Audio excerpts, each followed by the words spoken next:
Cool.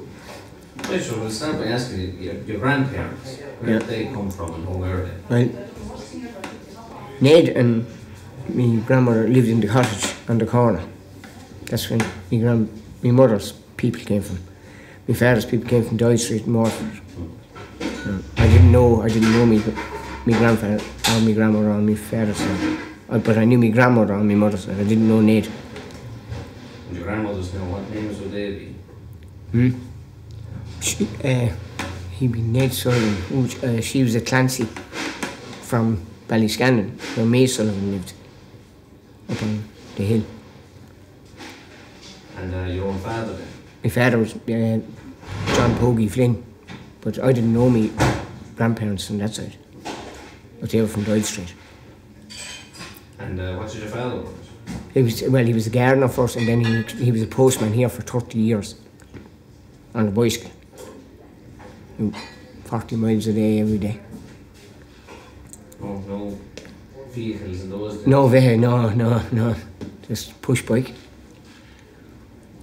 And when you were growing up now, where would you go to school? In Fenner National School, yeah. Well, the first place I went to school was in the sacristy in the church. That's because they were doing up to school when I was 4. And who would the teachers be in that school? Tom Nolan and Mrs. Bones. There's only 2 teachers then. Like. Would there be many in the class? It wouldn't have been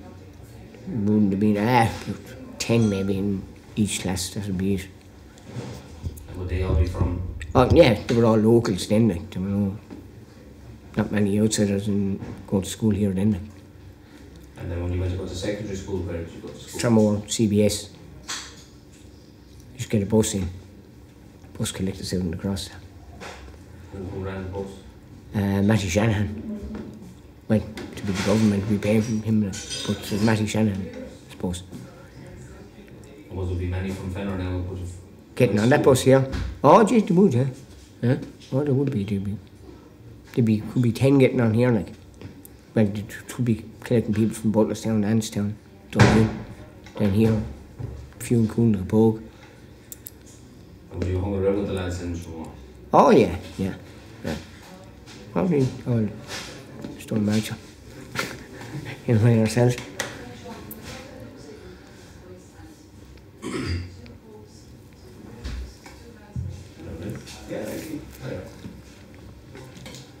So suppose, what would you have done then in the younger days around here? Would you have been hunting? You'd be hunting, yeah. After the dogs, yeah.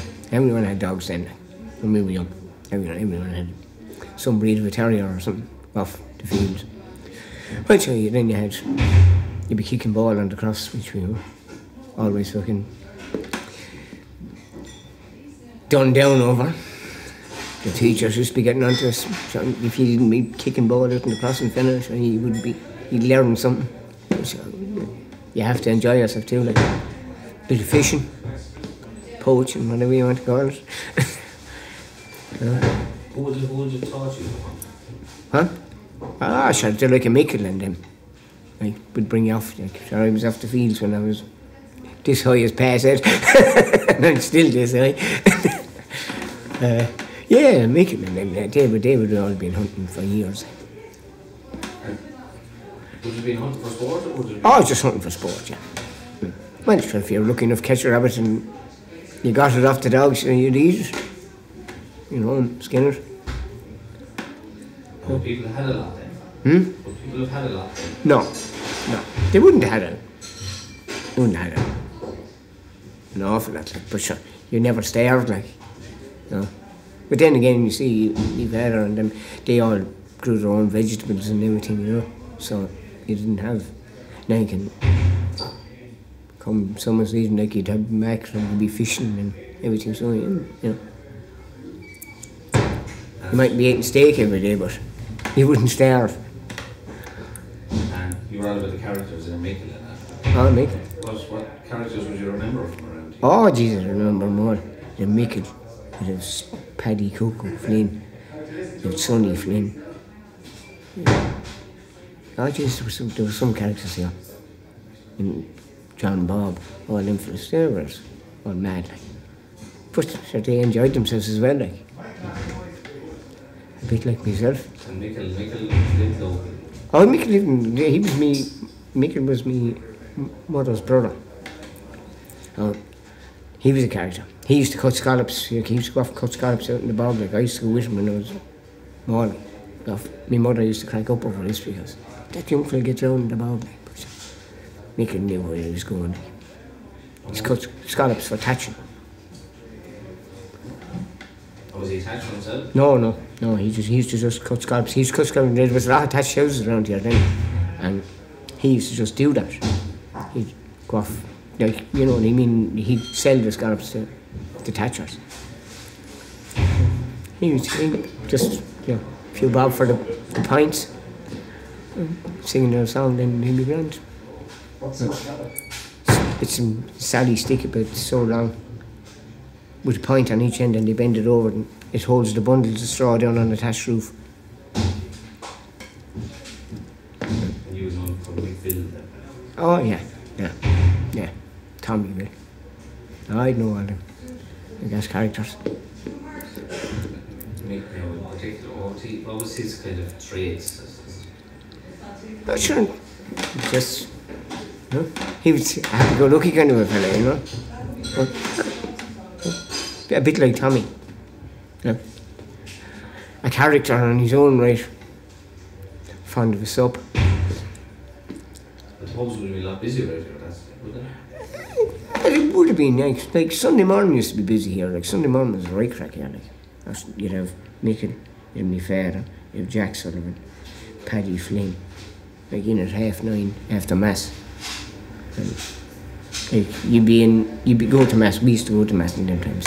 But when you went, and John O'Mahony, the owner of the pub, like when the priest went up to the altar to get the communions, like the back of the church was empty, like John would be gone out the door.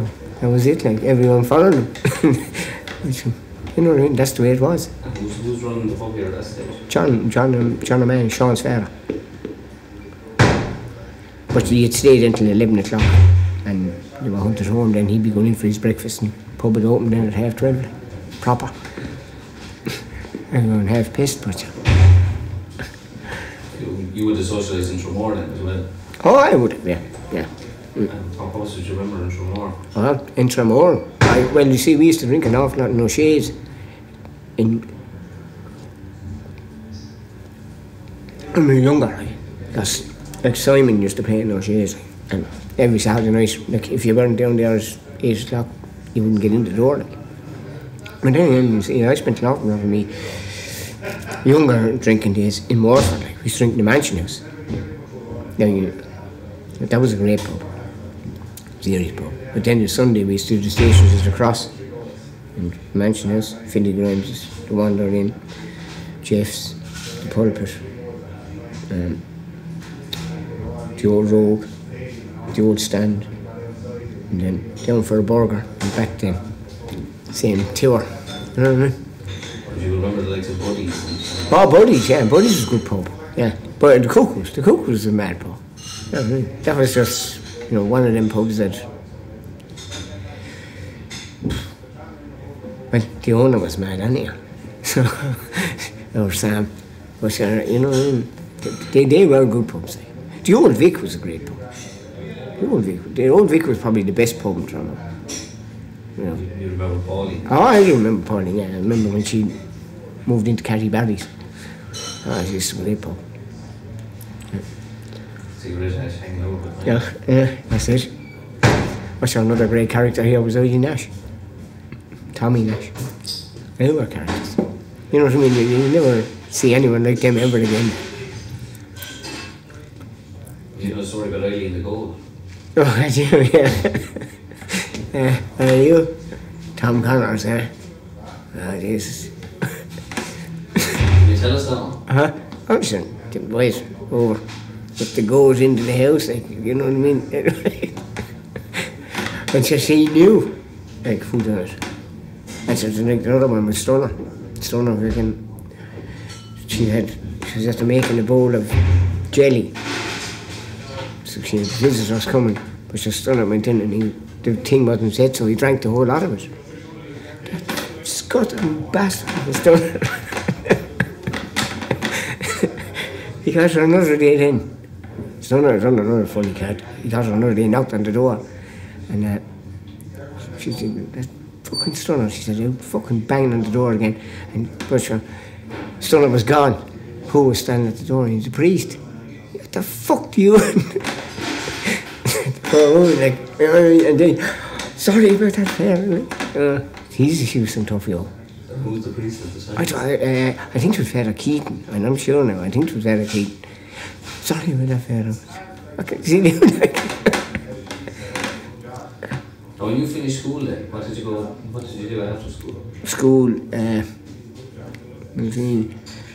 I was a mechanic, and I was doing a bit of training as a mechanic for a while, and then sort of kind of got into the building end of things. Then went to England for a while. That was a piss up. It was quite enjoyable over there, like, and came back here, so still back on the buildings, you know. Done a bit of farming here and there. And you were done a bit of work with Pat. I done maybe then that was kind of building work too. Like, I done yeah. I just Pat was a good character.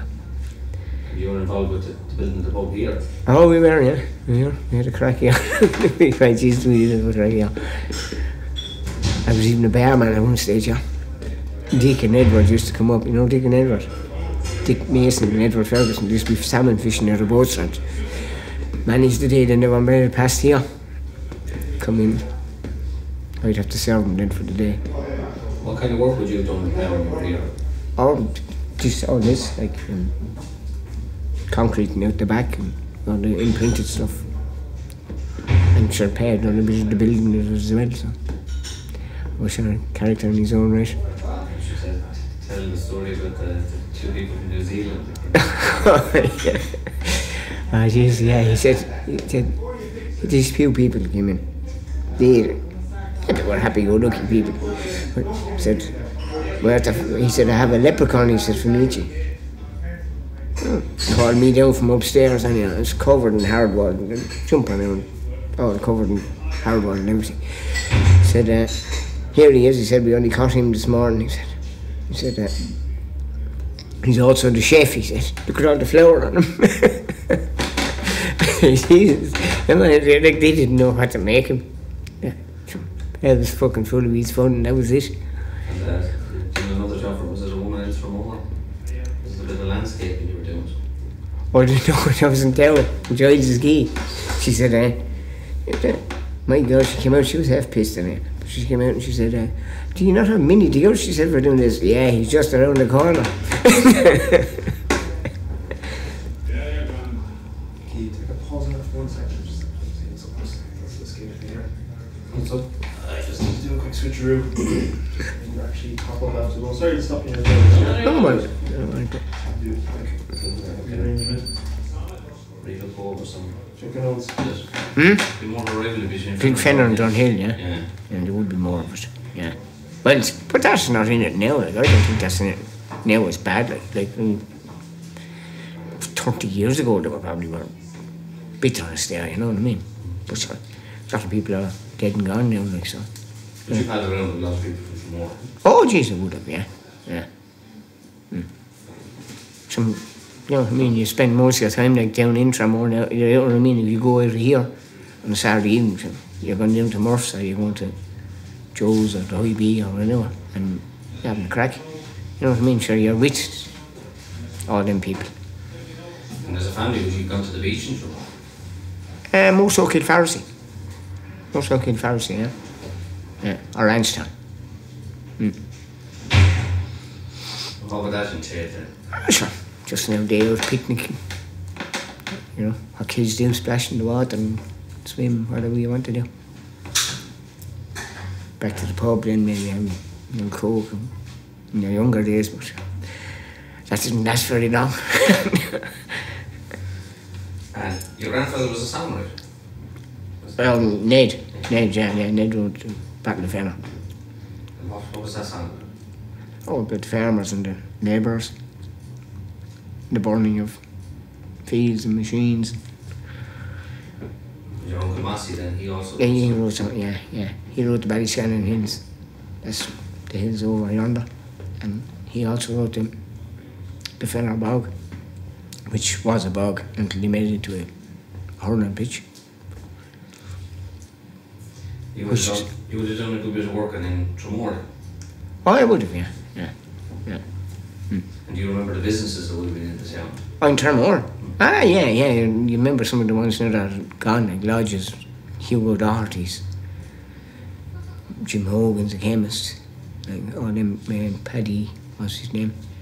Or the other fella, the greengrocers, the Goodwins. Like, there were a lot of small little businesses in it then, like. Your man Stubbs, then the cobbler. Lots of different things in it, then, like. I remember the post office that had been 3 or 4 different places in my time, like. Would you have gone to the Tramore races? Oh, jeez, I would have, yeah. I worked in the racecourse for a while. Myself and Austin King. Been good old days there. What's the work that work entails? I was just cutting boards and changing fences and making fences with Paddy Hutchison. Remember Paddy? He used to make the hurdles. Long Paddy worked with you then as well, did he? No. Long Paddy was John the Boggy, which is alright. Jim O'Mahony. They were all there.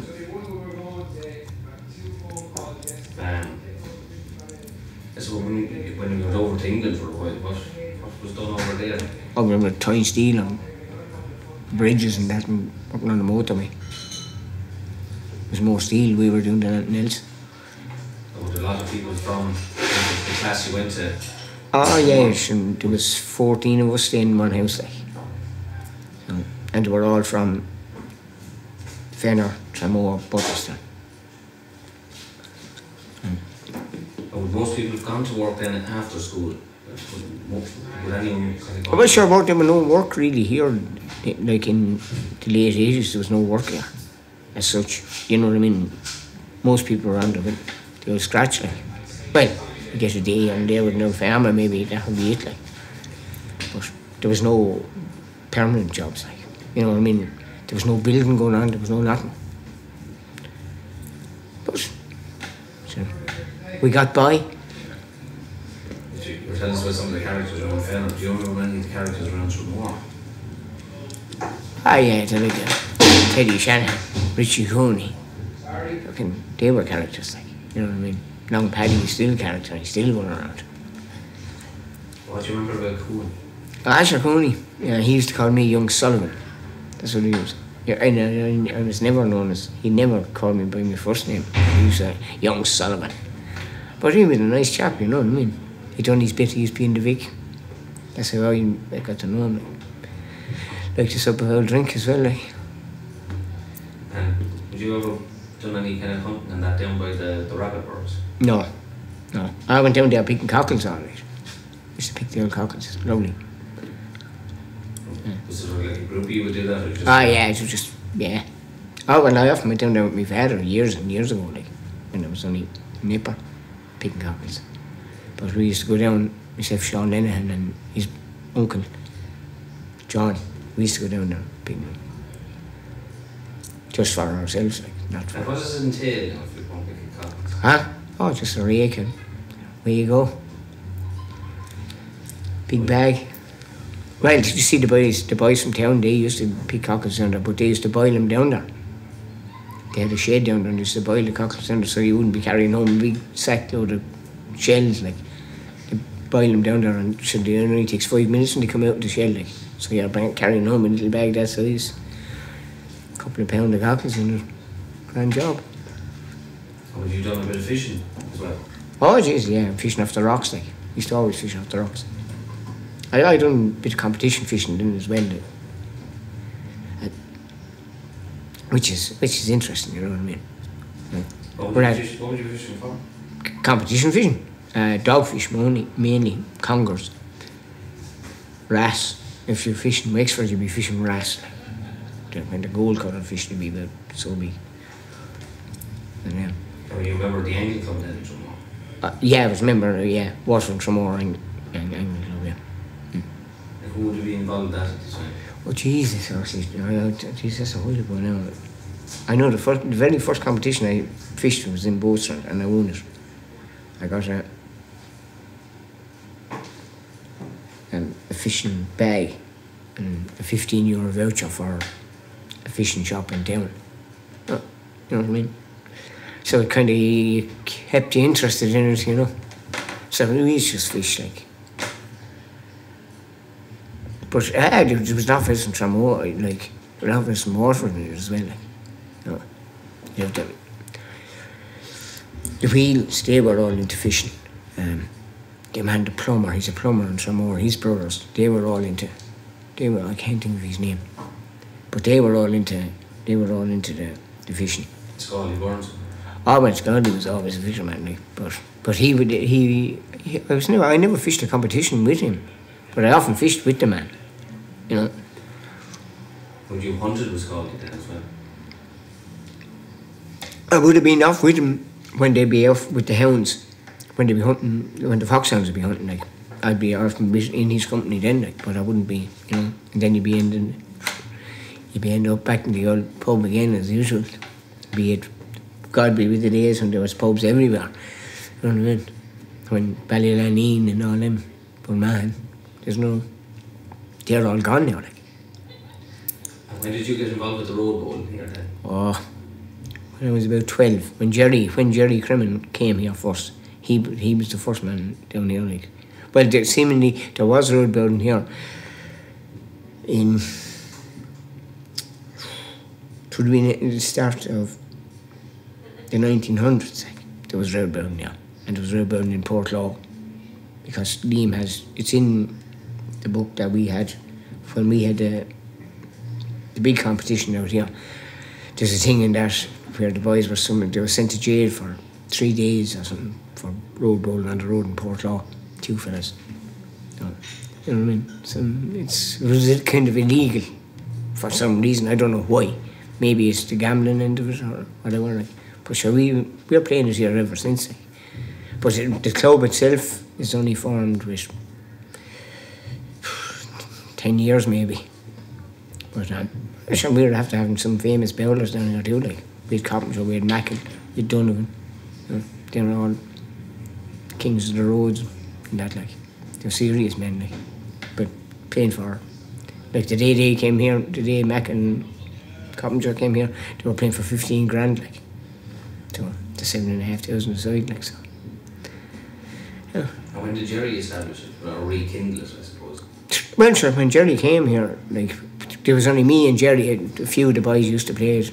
They'd come and go, like. But me and Jerry used to kind of nearly play it every Sunday morning on our own, like. There'd be only 2 of us. And then Liam got into it, like, and it was kind of Liam's formed the club, like, so that. And then Kevin O'Donoghue was one of the Kildare lads. Like, he used to come up here playing because he's a Cork man as well, like, and Gene Hoolan, he's a Cork man as well. Like, they all play bowling down in Cork. Like. Well, Kevin, I don't know if Kevin still play bowling in Cork, but he like. Kevin got a few of them down to Tramore with, and then they started their own club. So now, and then, you know what I mean, they done a few good charity events, like for the Bulgers, when the Bulgers round, like, the time, they done that. Again, you know, everything is, oh. Now, there's some of the boys that they play in the East Cork League, like, they're like Ken, Gene, Kevin, they'd all playing. And if you're holding competitions here, where would the majority of the bowlers come from? Well, they could be from anywhere. They could be from anywhere. Well, like, if you have a major, see, when we had the All-Ireland competitions here, they were from Drogheda, they were from Mayo, they were from London, they were from America. Like, that was the main, like, and you had, like, there was none of the Waterford for the playing. They were all the outsiders, but we had to get the road closed off for 2 days, like. It's, you know, an expense to the club, but it was done. And Bell coming here and we're quite happy with it, you know what I mean? And the club then would be well established in the fact. Oh yeah, because we'd be playing up in Thurles, like we'd be playing in other competitions outside of our own thing, and then it's just it is the way it is. Like weird. You know what I mean? We're not really serious. It's more of a social club thing to us than we don't want to be professionals. And the people who came from America then, were they originally Irish then, that set it up over there? I don't know where they were, because I have a t-shirt up in the house now, one of the American t-shirts. But in where they came from, there's 700 clubs in their kind of district, like. There's 700 clubs. I mean, you take Waterford, there's only, There's three clubs, there's 4 clubs. Well, Connacht probably comes into our jurisdiction as well. Compare with that, like, you have 700. And then to make it over here, to be, to qualify to come over here, to play the game. And have you been invited over there? Oh, yeah, we can go, and we can go to Germany. We've been invited to Germany. The boys now are over at the World Championships in Holland. Like an Irishman, Murphy. He's the world champion with 3 years, and he's not a very big man. About same stamp as yourself now. That size fella. But he, you know what I mean. He's not like Coppinger or any of the rest of them. He's only a slight man, like, but he's the world champion for 3 years. And obviously there is a skill to it. There is a certain amount of it, yeah. But you see, you have to listen, not to only just think for yourself. Like, you have to listen to the fella that's showing you the road, and like showing you where to throw the ball on the road, so that like you're not throwing it straight into the ditch, like, and thing. So then the question, them fellas have to be respected as well, like. But they are the men that make the game, and then the gambling comes into the course, which also is, well, I suppose for fellas that are throwing it every day for money, it doesn't bother them. It's a job to them more than that.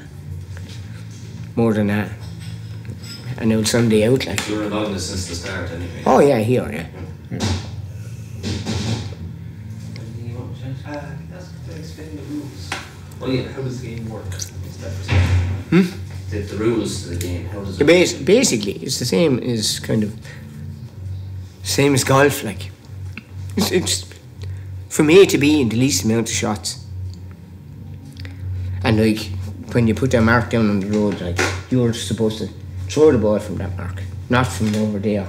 You can throw it from back there if you want to, but you can't pass that mark, because your opposition, or there'll be like in the serious game, there'll be a referee there, and he can say, like, if you only step 6 inches over, they're not going to penalise you. But like, if I'm playing this man and he says you passed the mark, he can call me, he can say you have to take that shot again, you were a yard too far, like, because if you won the game by a yard at the end, where's that yard that's coming out of?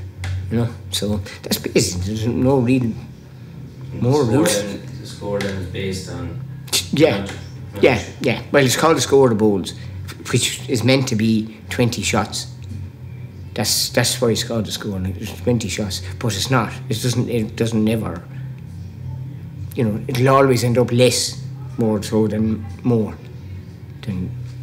20 shots, because you know what I mean. If you have good players, like, you know what I mean. And is there a specified distance? No, not particularly. No, because the King of the Road, like, it's played in Ballincurdy. You'd have to come down with this year.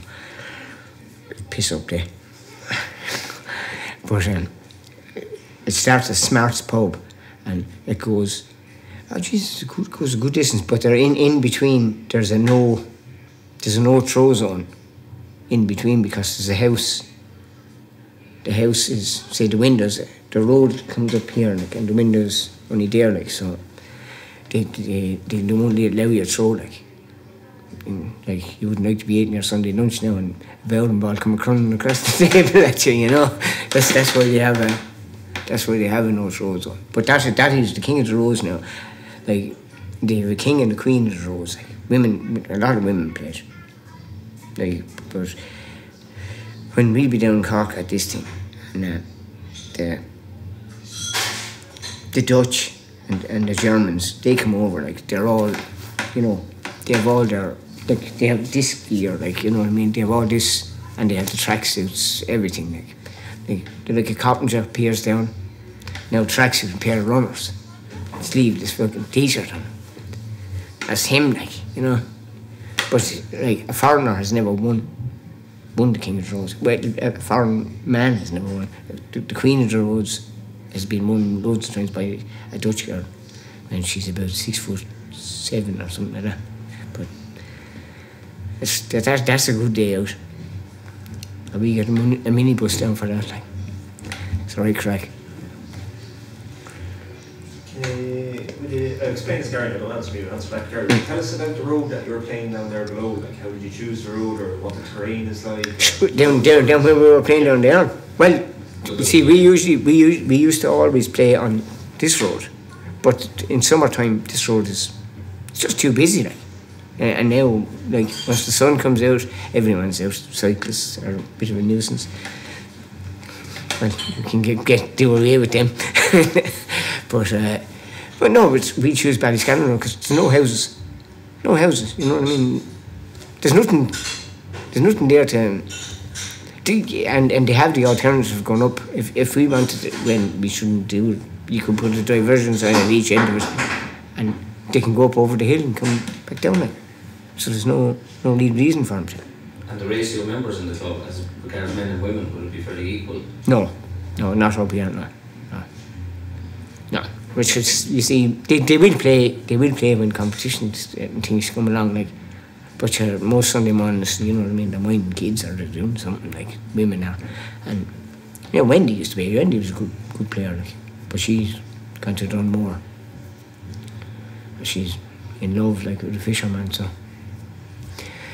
I saw her gone with Carol and Tracy and them. Anne-Marie. Anne-Marie, she was here last night, actually.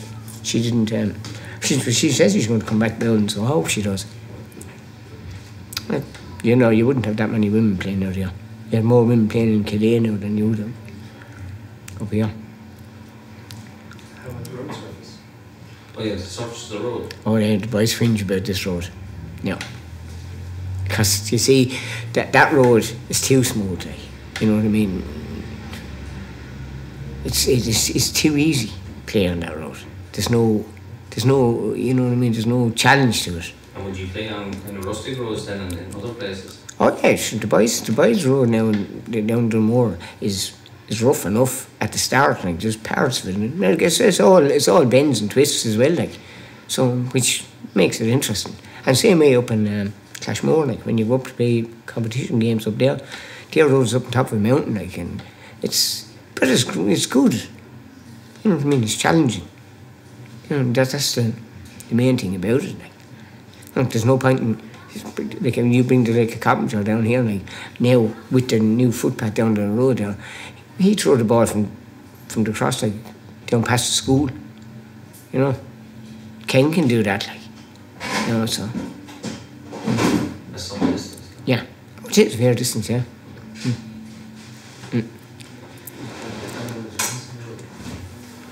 Yeah. How would you approach if you had to say turn the road? Well, you see, you can have.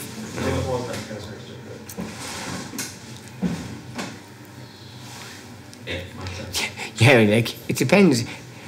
If you're on a kind of a sharp turn, like, you're better off throw the ball kind of handy and leave it go with the flow of the road rather than belting the thing. Well, they're like a carpenter and them fellas that are big strong men.